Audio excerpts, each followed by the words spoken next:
అందరికీ నమస్కారం. ముందుగా జీవన్ టీవీ ప్రేక్షకులకు పరాభవనామ నూతన సంవత్సర మరియు ఉగాది శుభాకాంక్షలు.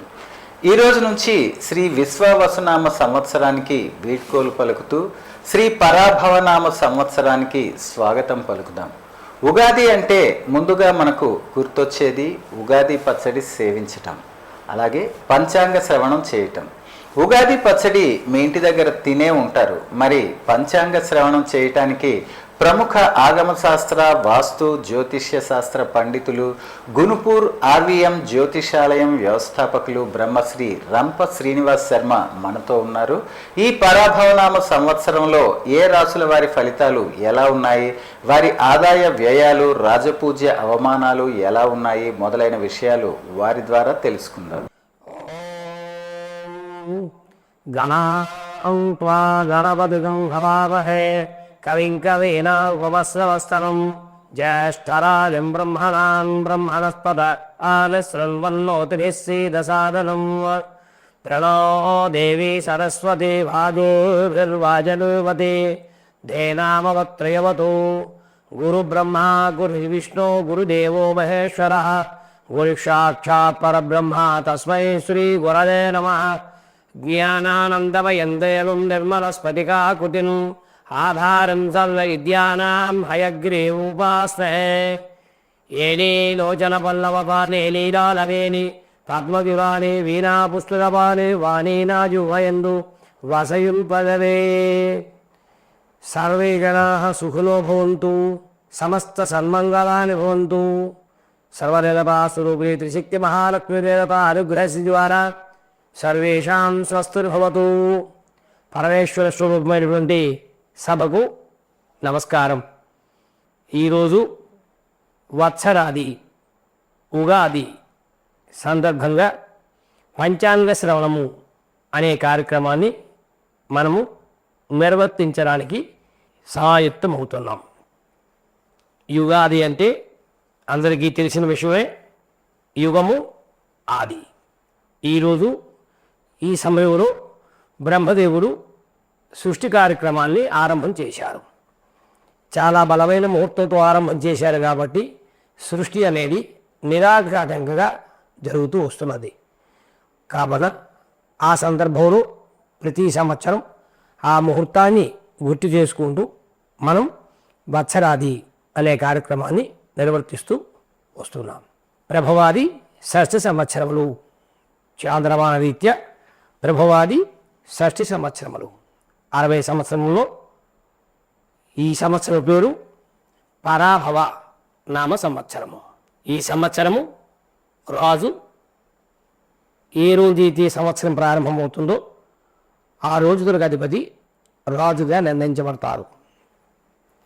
సంవత్సరం ప్రారంభం గురువారంతో ప్రారంభం అవుతున్నది కాబట్టి బృహస్పతుల వారు రాజుగా నిర్ణయం చేయబడ్డారు. అలాగే కుజుడు సేనాధిపతి, అర్ఘ్యాధిపత్యము, మేధాధిపత్యము చంద్రుడికి వచ్చినవి. అలాగే సస్యాధిపతి శుక్రుడు, ధాన్యాధిపతి బుధుడు, అర్ఘ్యాధిపతి చంద్రుడు, మేఘాధిపతి చంద్రుడు, రసాధిపతి సూర్యుడు, నీరసాధిపతి శుక్రుడు. వీటి తమ్ముని నవనాయకులు అని అంటారు. ఈ నవనాయకుల్లో 7 శుభులు, 2 పాపులు. శుభాధిక్యత ఎక్కువగా ఉంది కాబట్టి సంవత్సరం యావత్తు శుభప్రదంగా ఉండడానికి ఆస్కారం చాలా ఎక్కువగా ఉంటుంది.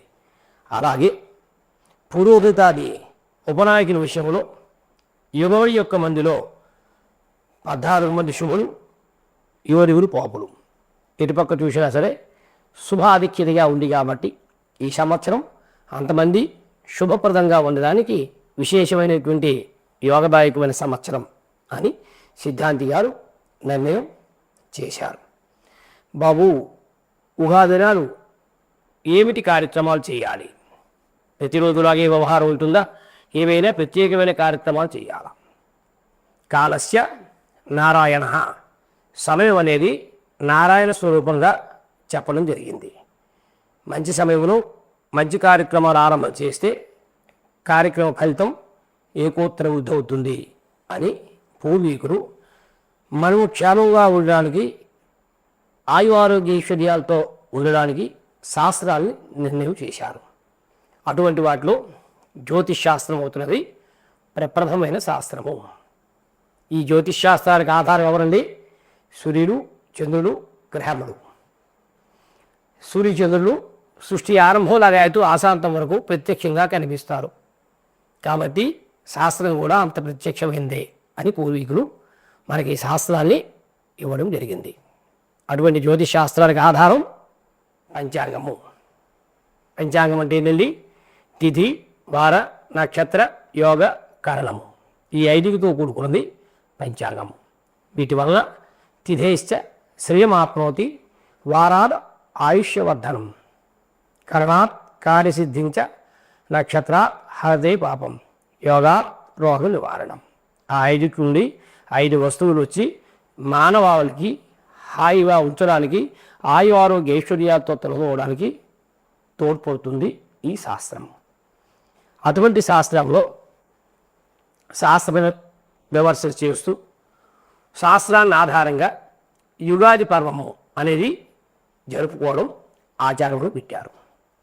ఆ యుగాది నాడు అబ్దాదయ ప్రాతరిద్ధాయ, ఉగాది నాడు వేకువజామునే లేచి స్నాన సంధ్యావందనాది కార్యక్రమాలు చేసుకొని విఘ్నేశం, భారతీం, ఖేటాన్, బ్రాహ్మణాన్, గురువు సంపూజ్య.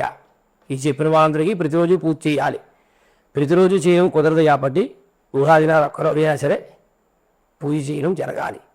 తర్వాత వికాస కుసుమం, వేపగువు, షడ్రుచులతో కూడుకున్నటువంటి పదార్థాన్ని తయారు చేసి దాన్ని నైవేద్యం చేసి భక్షితం పూర్వయామే, సూర్యోదయం లగాయతూ పూర్వయాములో అది కానీ పుచ్చుకున్నట్లయితే సాతద భక్షణం సౌఖ్యరాయకం.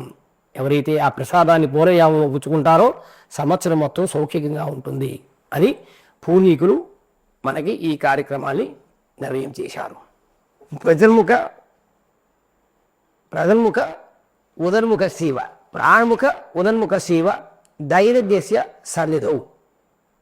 పెద్దవాళ్ళ ముందు కూర్చున్నప్పుడు, దేవుడి ముందు కూర్చున్నప్పుడు తూర్పు ముందుగా కానీ ఉత్తరముఖంగా కానీ కూర్చోమని చెప్పారు. కూర్చొని ఇప్పుడు చెప్పిన దేవతల్ని పూజ చేసి సిద్ధాంతి గారి ద్వారా రచితమైన పంచాంగాన్ని కానీ శ్రవణం చేసినట్లాగైతే ఆ రోజు చేసుకున్న పాపయావత్తు కూడా పోతుంది, హాయిగా అవుతాము అని పూర్వీకులు ఈ పంచాంగ శ్రవణం అనే కార్యక్రమాన్ని నిర్ణయం చేశారు. ఆ ప్రకారంగా ఈ 60 సంవత్సరాల్లో ఉన్నటువంటి ఈ సంవత్సరం పేరు పరాభవ నామ సంవత్సరం. సంవత్సరం ప్రారంభం ఇందాక చెప్పుకున్న ప్రకారంగా గురువారంతో ప్రారంభమైంది. కాబట్టి బృహస్పతి వారు రాజు అవుతున్నారు. బృహస్పతి వారు రావు వచ్చితే ద్విజులు అనగా బ్రాహ్మణులు సత్కర్మలతనే ఇందురు, రాజులు ప్రజలు న్యాయముగా సంచరించెదరు. రాగియందు రాజరీతి విశేషముగా ఉండను. సుభిక్షము, క్షేమము, ఆరోగ్యముచే ప్రజలు సుఖించెదరు. సస్యానుకూలముగా వర్షములు పొదటిచే సస్య సమృద్ధి ఉండును. మంత్రి అవుతున్నారు కుజుడు. కుజుడు మంత్రి అవుడు చేత కలహము, యుద్ధము, చోరాగ్రభీతి, వాయుపీడము అధికమవడానికి ఆస్కారం చాలా ఎక్కువగా ఉంటుంది. సేనాధిపతి చంద్రుడు. చంద్రుడు సేనాధిపతి ఒకటి వలన ఆహార ధాన్యములు, వెండి, బంగారము విశేషమైనటువంటి స్థాయికి వెళ్ళడానికి ఆస్కారం చాలా ఎక్కువగా ఉంటుంది.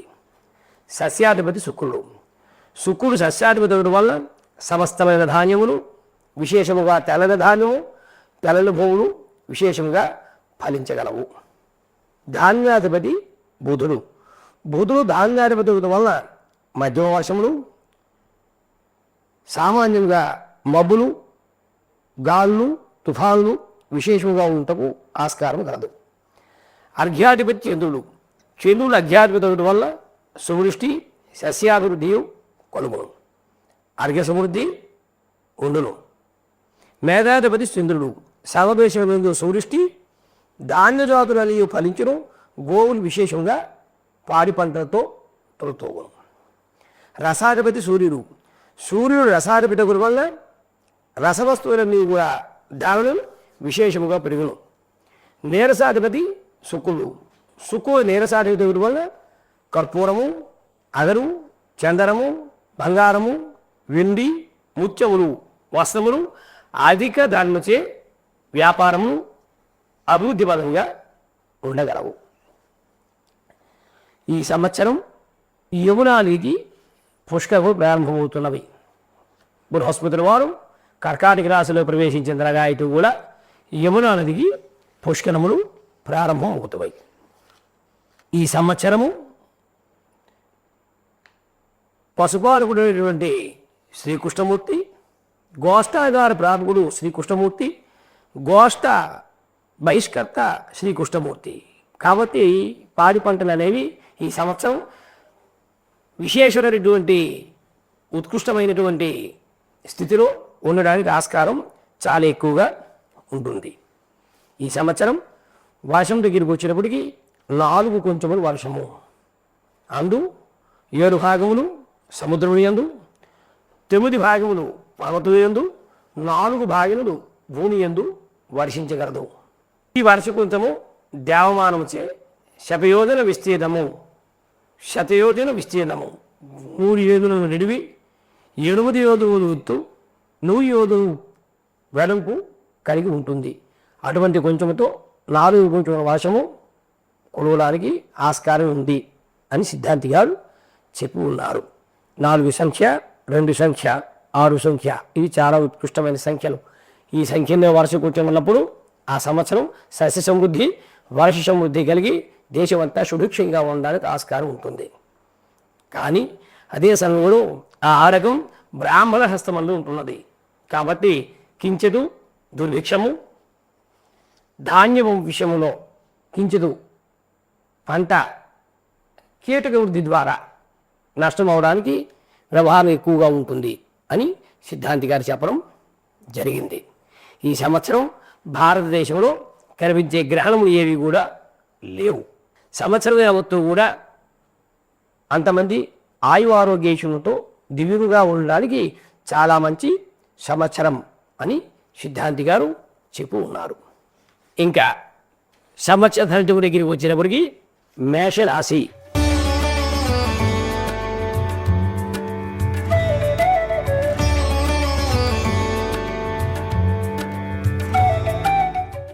మేషరాశి దగ్గరికి వచ్చినప్పటికీ అశ్విని నక్షత్రం యొక్క 4 పాదములు, భారత నక్షత్రం యొక్క 4 పాదములు, కృతికా నక్షత్రం యొక్క మొదటి పాదము మేషరాశి కింద నిర్ణయం చేయబడింది. ఈ మేషరాశి వారికి బృహస్పతులు వారు 3వ స్థానమందు లోహమూర్తిగా ఉన్నారు. తదుపరి 2వ స్థానం జూన్ 2వ తేదీ నుండి 4థ స్థానమందు రజితమూర్తిగా ఉన్నారు. శని గత సంవత్సరాల నుండి 10వ స్థానంలో లోహమూర్తిగా సంచారం చేస్తున్నారు. రాహుకేతువులు 2026వ సంవత్సరం డిసెంబర్ 5వ తేదీ వరకు వ్యయ 6వ స్థానం నందు తామ్రమూర్తులుగాను, తదుపరి డిసెంబర్ 6వ తేదీ నుండి ఏకాదశ 5వ స్థానం నందు తామ్రమూర్తులుగాను సామాన్య ఫలితం ఇస్తూ ఉన్నారు. కాబట్టి ఈ మేషరాశి వారు ఈ సంవత్సరంలో శనేశ్వరుడు ఏ సంచారం వలన విశేషమైన ఒత్తిళ్లను ఎదుర్కొని ఉండవలసి ఉంటుంది. కార్యక్రమంలో క్రమశిక్షణ వలన జయం సాధిస్తారు. ఆలోచన ప్రవర్తనలో చురుకుదనము, వృత్తి విషయంలో విశేషమైనటువంటి కష్టంతో కార్యక్రమాలన్నీ కూడా సానుకూలం చేసుకుంటారు. బృహస్పతి వారు 4థ స్థానం ముందు ఉచ్చులో ఉన్నారు కాబట్టి గృహ సంబంధమైన విషయాల్లో అభివృద్ధి జరగడానికి చాలా అవకాశం ఉన్నది. ఈ రాశి వారు శివారాధన, రుద్రాభిషేకములు వగైరాలు చేయించుకోవడం వల్ల విశేషమైన శుభ ఫలితాన్ని పొందగలుస్తారు.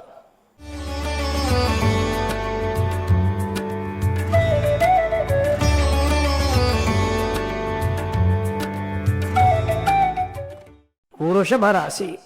నక్షత్ర రీత్యా కృతికా నక్షత్రము 2వ పాదం ఇలాగా 3 పాదములు, రోహిణి నక్షత్రము, మృగశిర నక్షత్రము 1వ పాదము 2వ పాదము, ఈ వృషభ రాశి వారికి వస్తాయి. ఈ రాశి వారికి జూన్ 1వ తేదీ వరకు 2వ స్థానం ముందు బృహస్పతి తామ్రమూర్తివన్, తదుపరి జూన్ 2 నుండి 3వ స్థానం ముందు లోహమూర్తిగను ఉన్నారు. రాహుకేతువులు 2026 సంవత్సరం డిసెంబరు 5వ తేదీ వరకు ఏకాదశ పంచమ స్థానం ముందు రజితమూర్తిగా సౌభాగ్యకరము ఫలితాన్ని, ఆ తదుపరి డిసెంబర్ 6వ తేదీ నుండి దశమ చతుర్థ స్థానంలో సువర్ణమూర్తిగాను సర్వ సౌఖ్యమయం కల్పించెదరు. శనేశ్వరుడు ఏకాదశ స్థానం వల్ల వృత్తి వ్యాపారాలు విశేషంగా సంపూర్ణమైనటువంటి అభివృద్ధితో సాధిస్తారు. వ్యాపారంలో స్థిరమైన పూతులు, పురోగమము, సంపాదన, వ్యక్తిగత జీవితము, కుటుంబ పోషణ, వ్యాపార సమన్వయము చాలా విపృతంగా ఉండడానికి ఆస్కారం ఉన్నది. తృతీయ స్థానం ముందు కర్కాటక మందు బృహస్పతి వారి ప్రభావం వల్ల ఇతరులతో సంబంధాలు పెరగడానికి ఆస్కారం ఉన్నది.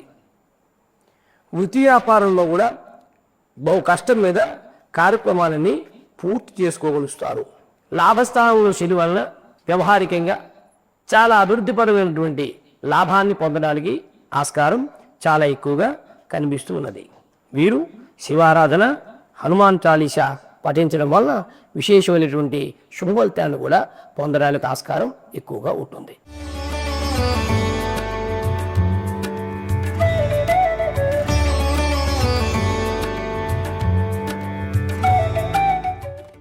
మిథున రాశి నక్షత్ర రీత్యా మృగశిర నక్షత్రము 3వ పాదము 4వ పాదము, ఆరుద్ర నక్షత్రము 1, 2, 3, 4 పాదములు, పునర్వసు నక్షత్రము 1, 2, 3 పాదములు. ఈ 9 పాదములతో కూడుకున్నది మిథున రాశి. ఈ మిథున రాశి వారికి బృహస్పతి వారు జూన్ 1వ తేదీ వరకు జన్మస్థానమందు సువర్ణమూర్తిగాను, తదుపరి జూన్ 2వ తేదీ నుండి ద్వితీయ స్థానమందు తామ్రమూర్తిగాను ఉన్నారు. రాహుకేతువులు 2026 సంవత్సరం డిసెంబర్ వరకు భాగ్యస్థానైన తృతీయ స్థానమున, తదుపరి డిసెంబర్ 6వ తేదీ వరకు లగాయతూ ద్వితీయ స్థానమున, అష్టమ స్థానమున రజితమూర్తులుగా ఉన్నారు. కావున ఈ మిథున రాశి వారికి ఈ సంవత్సరం యావత్తు కూడా పొదుపుతో కూడిన ఆదాయం అనవసరానికి ఉపయుక్తకరంగా ఉంటుంది. గతంలో పొదుపు చేసిన ధనం చేతికి అందడానికి ఆస్కారం చాలా ఎక్కువగా ఉంటుంది. సహనంతో కుటుంబ బాధ్యతలు సక్రమంగా నిర్వహించగలుగుతారు. లబ్ధను బోధిస్తూ కుటుంబం సంబంధాలు వృద్ధి చేసుకుంటారు.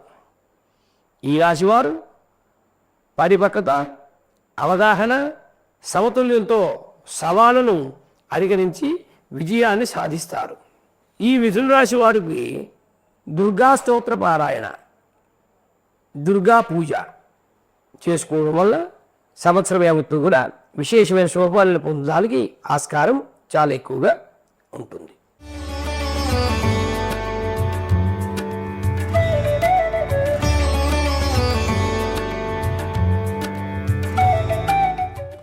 ఈ కర్కాటక రాశి వారికి ఈ సంవత్సరం చాలా శుభప్రదమైన సమయము అని చెప్పవచ్చును. జూన్ 1వ తారీఖు వరకు బృహస్పతి వారు ద్వాదశ స్థానం ఉన్నప్పటికీ జూన్ 2వ తారీఖులగా ఇటు కర్కాటక రాశి యందు ఉచ్చులో సువర్ణమూర్తిగా ఉంటున్నారు. కాబట్టి ధనం విషయంలో కానీ, అభివృద్ధి విషయంలో కానీ, ఉద్యోగ విషయంలో కానీ చాలా అభివృద్ధి పదంగా ఉండడానికి చాలా మంచి సమయం ఇది. శనేశ్వరుడు గూడాలలో భాగ్యస్థానమందు ఉంటున్నారు. రాహుకేతువులు 7వ స్థానానికి, జన్మస్థానానికి సంచారం జరుగుతున్నది సంవత్సరం ఆఖరిలో. మొత్తం మీద చూసినప్పటికీ ఈ రాశి వారికి ఈ సంవత్సరం అన్ని విధాల చాలా యోగ్యమైన సమయము. ఏ కార్యక్రమం ప్రారంభం చేసినా నిరాఘాటకంగా చక్కగా జరగడానికి, శాశ్వతమైన కీర్తి ప్రతిష్టలు సంపాదించడానికి చాలా అనువైన కాలము అని చెప్పవచ్చును. ఈ రాశివారు జన్మస్థానమున కేతు గ్రహం నిమిత్తమై లలితా సహస్ర పారాయణము, కుంకుమార్చనలు చేసుకోవడం వల్ల సంవత్సరంతో కూడా దిగ్విజయమైన శుభఫలితాన్ని, అత్యుత్తమైన శుభఫలితాన్ని పొందగలుగుతారు.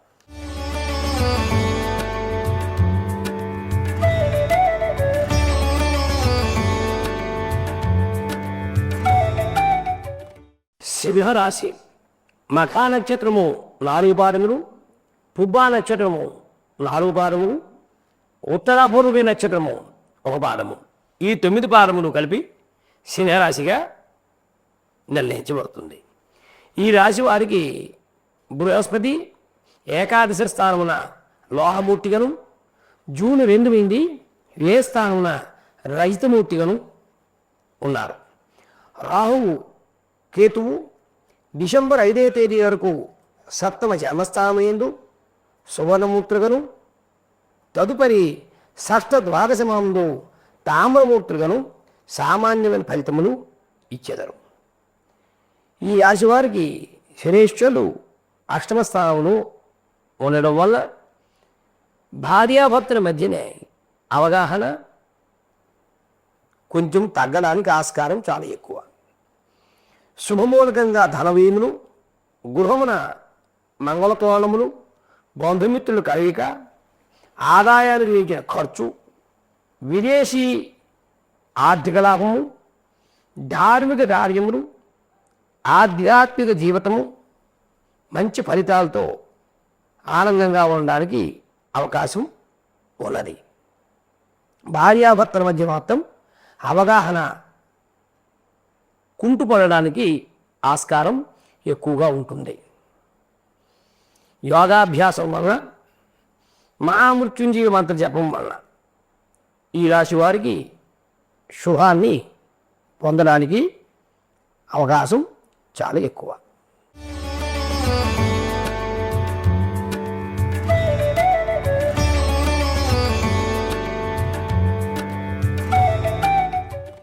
ఉత్తరా నక్షత్రము 2, 3, 4 పాదములు, హస్త నక్షత్రము 4 పాదములు, చిత్త నక్షత్రము 1, 2 పాదములు. ఈ 9 పాదములతో కూడుకున్నది కన్యరాశి. ఈ రాశి వారికి సంవత్సరం నుండి బృహస్పతుల వారు రాజ్యస్థానమున రజితమూర్తిగా ఉంటున్నారు. జూన్ 2వ తారీఖు నుండి లాభస్థానమున లోహమూర్తిగా ఉంటున్నారు. శనీశ్వరుడు సంవత్సరాంతం వరకు సర్పస్థానమున రజితమూర్తిగాను, రాహుకేతువులు రజితమూర్తులుగాను సంచరిస్తున్నారు. ఈ గ్రహగతులు పరిశీలించిన పిదప వీరికి మంత్రసిద్ధి, కులాచార పద్ధతులను అనుసరిస్తూ శుభకార్యాలు చేయవలసిన అవసరం ఏర్పడుతుంది. ఏ కార్యక్రమం ప్రారంభం చేసినా కించిత మంత్రజపం చేయించి కార్యక్రమాలు ప్రారంభం చేసిన కార్యము అనుకూలంగా సాగుతుంది. మృష్టాల భోజనములు, విందు వినోదంలో పాల్గొనుట జరగడానికి ఆస్కారము చాలా ఎక్కువగా ఉన్నవి. సప్తమ స్థానమున శని సంచారమిచ్చే కలత్ర విషయంలో అనగా భార్య విషయంలో ఆరోగ్యం సమస్యలు రావడానికి ఆస్కారం చాలా ఎక్కువగా ఉంటుంది. భార్యాభర్తల మధ్యన అనవసరపు తగాదాలు రావడానికి కూడా ఆస్కారము చాలా ఎక్కువగా ఉంటుంది. వీరు శమేశ్వరుని యొక్క శాంతులు, తైలాభిషేకము, స్తోత్రపఠన వలన విశేషమైన శుభఫలితాన్ని పొందడానికి ఆస్కారం ఉంటుంది.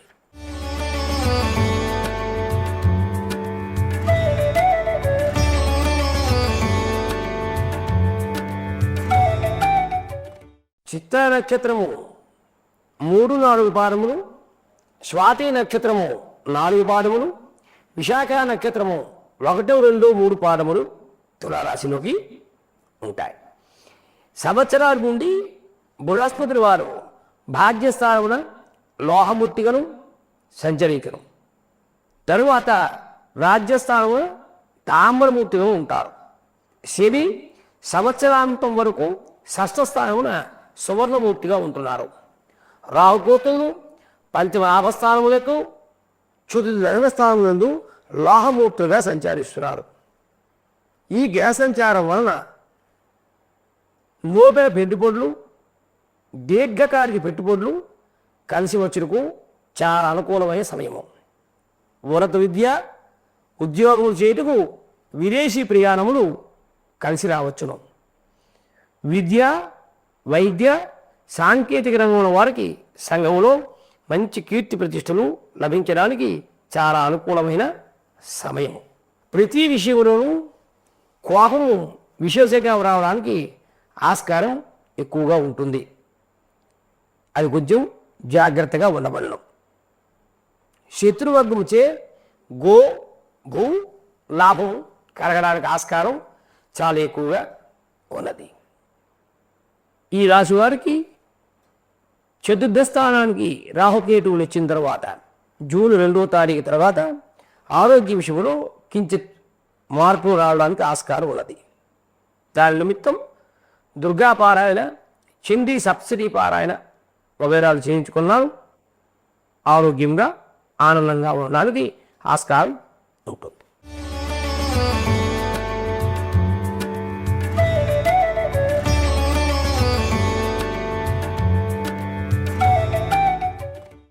విశాఖ నక్షత్రం 4వ పాదము, అనురాధ నక్షత్రము 4 పాదములు, జ్యేష్ఠ నక్షత్రము 4 పాదములు వెరసి వృశ్చిక రాశిగా నిర్ణయం చేయడం జరుగుతుంది.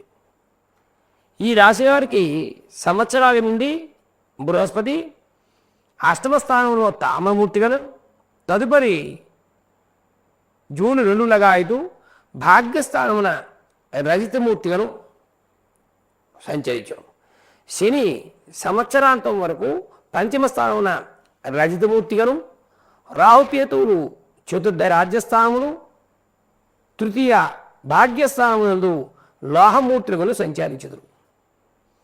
ఈ గ్రహగతుల పరిశీలన వలన జూన్ 2వ తేదీ నుండి చేయి పనులందు చాలా అభివృద్ధి, అనుకూలత, భూ గృహ లాభములు కలగడానికి ఆస్కారం చాలా ఎక్కువగా ఉంది.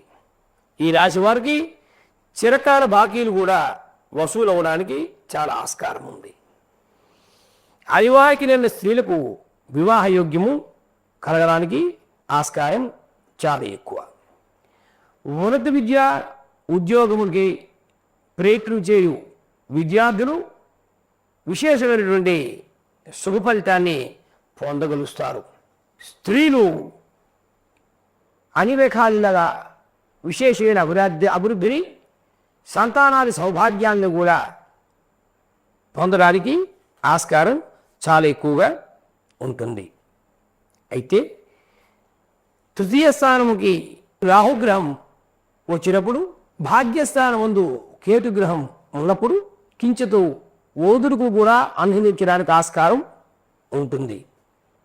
అందు నిమిత్తం గురు దత్తాత్రేయ స్తోత్ర పారాయణలు, రాహుగ్రహ స్తోత్రము, దుర్గా సప్తశతి, మహాశివరాత్రి నాడు శివాభిషేకము చేయించడం వీళ్ళకి విశేషమైన శుద్ధ ఫలితాన్ని కూడా ఇవ్వడానికి ఆస్కారం ఉంటుంది.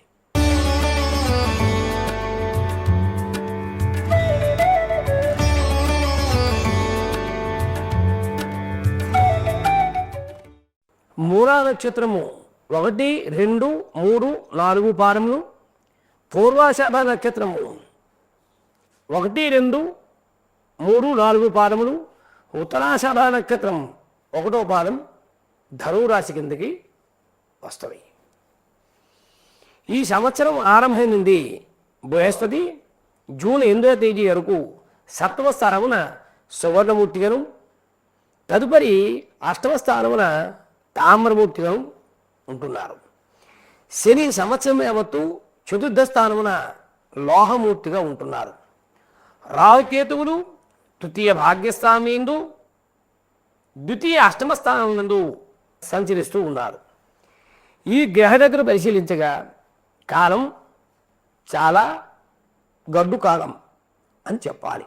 ఇప్పుడండి జూన్ 2వ తారీఖు తర్వాత పెట్టుబడుల విషయంలో చాలా ఆచితూచి అడుగులు వేయాలి. ఖర్చుల విషయంలో చాలా జాగ్రత్తగా ఉండాలి. భార్యాభర్తల మధ్య ఇతరుల విషయమై విశేషమైన వివాదములు రావడానికి ఆస్కారం ఉన్నది. విద్యార్థులు చాలా కష్టపడిన మీద శుభ ఫలితాలు పొందడానికి ఆస్కారం కనిపిస్తూ ఉన్నది. శనిగ్రహ దోష వృత్తికి మండపల్లి యందు శనీశ్వరి తైలాభిషేకము, శని స్తోత్ర పారాయణలు, మంగళవారం నాడు గ్రామ దేవతా దర్శన స్తోత్ర పారాయణలు చేసుకోవడం వల్ల ఈ రాశివారు ఈ సంవత్సరం విశేషమైన శుభ ఫలితాన్ని పొందడానికి ఆస్కారం చాలా ఎక్కువగా ఉంటుంది.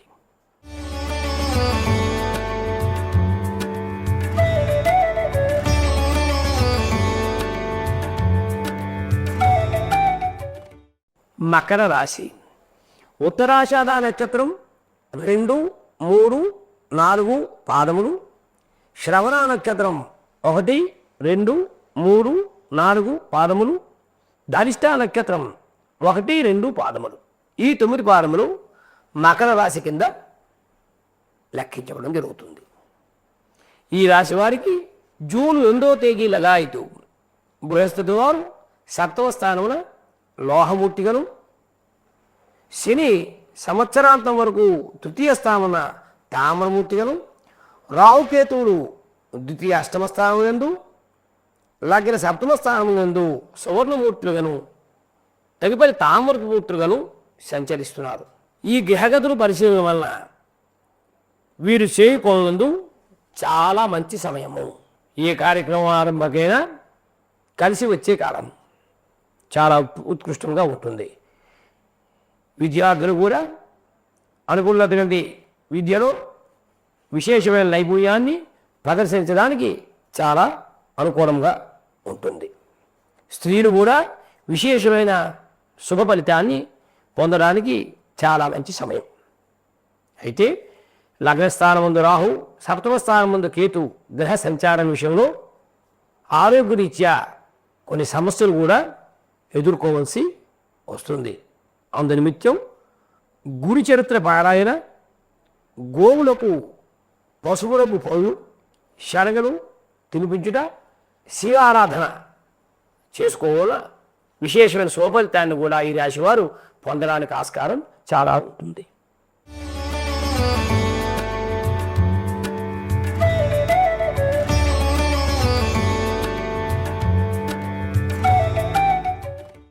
కుంభరాశి. ధనిష్ట నక్షత్రము 3, 4 పాదములు, శతభిష నక్షత్రము 1, 2, 3, 4 పాదములు, పూర్వభాద నక్షత్రము 1, 2, 3 పాదములు. ఈ 9 పాదములు కలిపి కుంభరాశిగా గణించడం జరుగుతుంది. ఈ రాశి వారికి సంవత్సరాది నుండి బృహస్పతి 5వ స్థానమున లోహమూర్తిగను, తదుపరి జూన్ 2వ తేదీ లగాయితూ 6వ స్థానమున సువర్ణమూర్తిగను ఉంటున్నారు. శని సంవత్సరాంతం వరకు 2వ స్థానమున రజితమూర్తిగా సంచారం చేస్తున్నారు. రాహుకేతువులు జన్మ 7వ స్థానం ఎందు, ద్వాదశ 6వ స్థానం ఎందు రజితమూర్తిగా సంచరిస్తూ ఉన్నారు. ఈ గ్రహగతుల పరిశీలన చేసే వలన ఏలినాటి సంచారం వలన వీరు చాలా జాగ్రత్తగా అడుగులు వేయవలసి ఉంటుంది. కొత్త పెట్టుబడి ఎందు కొంతవరకు నిదానించి అడుగు వేయవలను. 5వ స్థానంలో గురుబలము ఉన్నంత వరకు వీరి యొక్క ఆర్థిక బలానికి శుభప్రదముగా ఉంటుంది. 6వ స్థానానికి పరిస్థితి వచ్చిన తర్వాత విశేషమైన ఖర్చులు జరగడానికి ఆస్కారం ఉన్నది. శరీరానికి ఔషధ సేవలు చాలా ఎక్కువగా అవసరపడతాయి. ఆదాయ రీతుల ఖర్చులు చేయవలసి ఉంటుంది. భార్యాభర్తల మధ్యన వాగ్వివాదాలు జరగడానికి ఆస్కారం చాలా ఎక్కువ. కావున వీరు రాహుగ్రహ శాంతికి దుర్గా పాండపారాయణ, గ్రామదేవతా దర్శనము, శనివార వ్రతాలు, శనివార నియమాలు, మహాశివరాత్రి అభిషేకములు, అలాగే శని త్రయోదశి రోజున శనేశ్వరుని యొక్క అభిషేకములు చేయించుకోవడం వల్ల విశేషమైన సుఖఫలితాన్ని కూడా పొందడానికి ఆస్కారం ఎక్కువగా ఉంటుంది.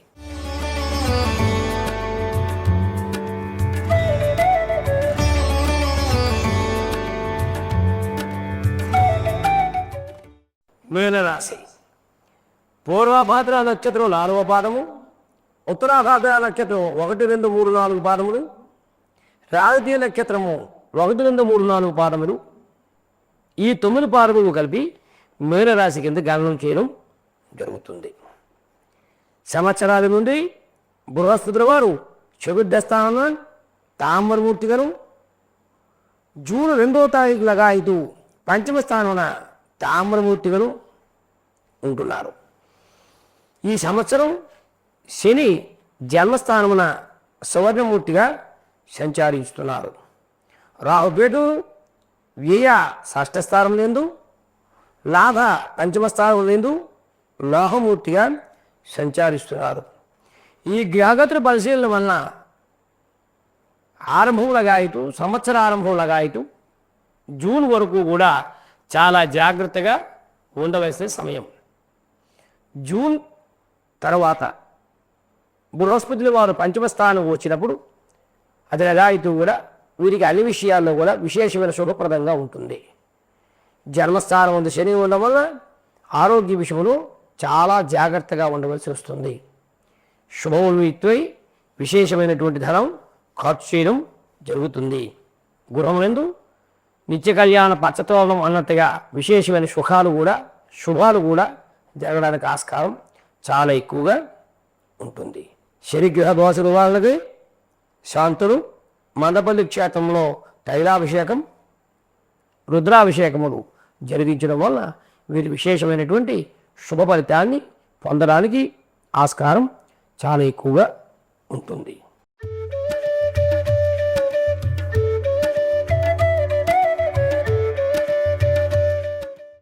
ఈ సంవత్సరం యావత్తు గ్రహగతులు చూడగా దేవగురువు అయినటువంటి బృహస్పతి వారు